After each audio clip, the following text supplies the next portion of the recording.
Okay, so the Baltimore Ravens stay here at pick 27. There's a lot of talk about what they want to do. I wonder if the Atlanta Falcons, part of why they wanted to trade up where they did, was to jump the Ravens, who many have speculated might want to go edge rusher. They ultimately decide to just quite frankly make a very Baltimore Ravens pick, going with Malaki Starks, the safety, who we'll get into the film in just a second, but I think it's just a really good player. Some people love this pick. My podcast co-host Kyle had the Chicago Bears at pick 10 selecting Malaki Starks. That's how much he likes him, and I'm not quite that high on him, but I still really like him as a player and think he could be really good. Now, the Ravens don't necessarily need another safety here. Like, I like Ardarius Washington and Kyle. Obviously, everyone likes Kyle Hamilton. But maybe they want to be able to, kind of have different guys float around and do different things. And ultimately, what the Ravens understand is that it's a sport about depth. It's a position about depth. And with Marlon Humphrey, Nate Wiggins, and Chidobe Awuzie at the corner, I mean, oh my God, is this a coverage unit or what? With Roquan Smith still in as a linebacker as well, and even Trenton Simpson's a fine. If he's your weak spot, like, you're doing all right here for Baltimore. Man, what a way to build on your strengths this team has, and they still have enough pass rushers. You have Odafe Owe, you have Kyle Van Noy, right? Yeah, I mean, I really like this move. And again, for the Ravens, it's like, we'll figure it out. Like, Ardarius Washington is good. We'll find ways to have everyone have snaps, right? Yes, Washington was very good. He was an undrafted, free agent who's kind of had one good year. Let's maybe just not let him be the reason we don't draft the best player still in the draft, right? Like, I'm not saying he's a bad player and you want to move on from him. I'm just saying, like, just draft the best player available. You'll find ways to make all these guys work.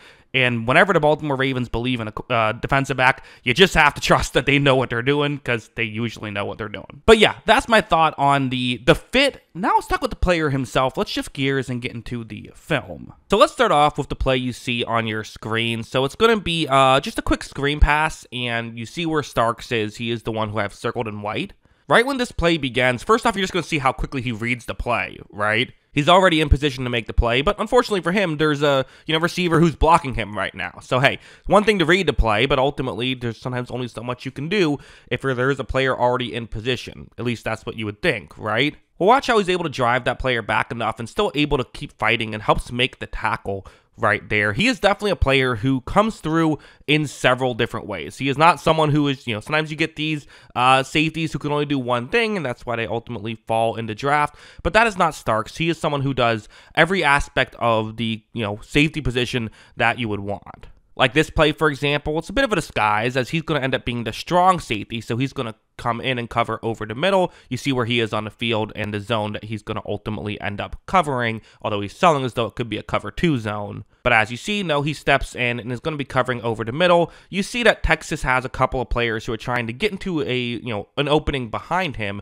but ultimately he's being aware and making sure that he covers those players. So this is already good, but the play is not over. The quarterback has an opportunity to try and scramble, and watch what Starks does then. Watch as it's the quarterback flips the ball, not scrambles, but he flips the ball forward. In a minute that happens, Starks reads it, goes forward, and again is able to help make the tackle. So really good understanding of where he needs to be in situations, but also good awareness and, again, being willing to tackle and make the play when it's there. Listen, there's a lot of value in stuff like this. Guys who can just consistently make the right plays, that's how you can win defensively, right? But ultimately, plays like this are going to get the people going a little bit more. These are the more exciting plays. They have him lined up as a slot corner on this play. They want him to cover the slot receiver on this play. Okay, fair enough. Well, let's see how he does. So, one-on-one matchup. Watch how when this play begins, you're going to see that Texas receiver, goes for the outside leverage and has, you would think, a pretty good opportunity to try and get open. The quarterback sees this and says, yeah, let's throw this one in that direction. That makes sense. However, watch Starks and watch how he is able to ultimately fight back, and he helps and ultimately wins this matchup. So, yeah, he is someone who can cover guys one-on-one, and this is something that you want to see. Again, in the NFL, sometimes you're going to have to do things like this. It's very rare that there's an NFL team who says, okay, you can just do one thing. You're going to have to do a lot of different things, and he can do a lot of different things. Like even going over to a play like this, where it's going to be a one-on-one matchup, and the receiver he's going up against running a deep shot right here. So, okay, you rarely see safeties doing something like this, right? Well, when this play begins, you see that the Texas receiver is going to go towards the outside, and Starks just hangs with him, right? I mean, again, has 4.50 speed. Like, that's just good enough to be a corner. Usually you'd want it to be a touch faster if you're a corner, but it's good enough. And so for someone like him, who isn't going to have to be doing this too often, he can at least manage when he has to. And you see he's got it pretty well covered. Ultimately on this play, the ball does not go in this direction. But yeah, a good play there by Starks. Again, can do a lot of different things. He can wear a lot of different hats, is a very versatile player. And like ultimately something like this is, I think, what is going to get people to fall in love with Starks, where you see where he is on the field. It's just going to be a running play.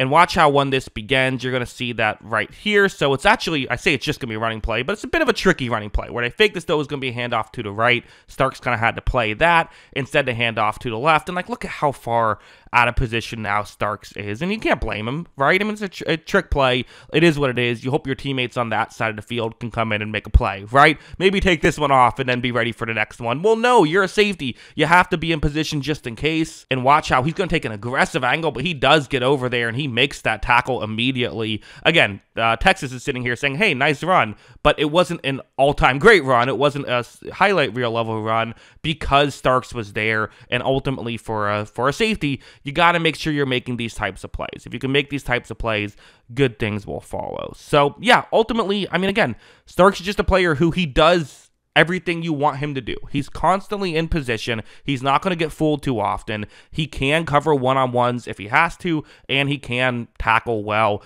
There really isn't a lot of critiques you have with him. Like my two things I put in my cons column are that sometimes he can be a bit over-aggressive, and he was a little better in 2023 than 2024. So whatever. Those aren't too bad, right? You'll live with that, with the positives that Malaki Starks has. So ultimately, yeah, very good player. At least that's what I think about him. What do you think? Let me know in the comments below. What are your thoughts on Malaki Starks? Always love hearing from you. And of course, as always, thanks for watching.